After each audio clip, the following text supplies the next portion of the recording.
Right now we're at AMOLF, a Chemistry and Physics Research Institute. I'm a PhD researcher here, and I specifically research forensic investigations by making lead particles glow. And we are hoping to help gunshot residue investigations in the future.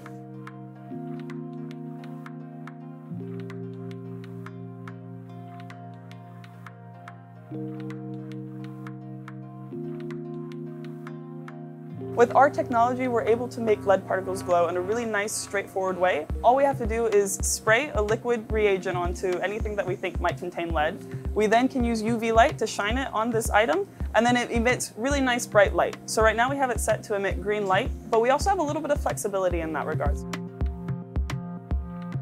So let's say that the police brought us a shirt that was worn by a victim of a shooting incident.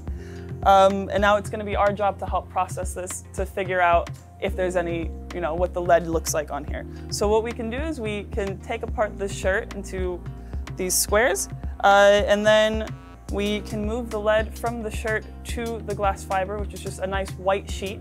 At that point, we can then spray it with our reagent. We shine UV light on it, and then we can see if there's any lead on the shirt at that point. So again, super easy and straightforward. There is a whole lot of lead here. It looks like the bullets entered right through here, right in the chest, so not very good for our victim. And we can also see a nice dusting of green all around. So to me, that indicates that it was a relatively close range that this individual was shot at.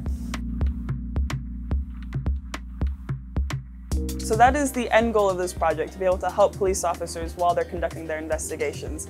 Right now in the Netherlands, you have one main state-of-the-art lab that gets all these samples sent to it, and it can take about 6 to 10 hours to test one sample, and then you have at least 10 samples from an individual, so that takes a lot of time.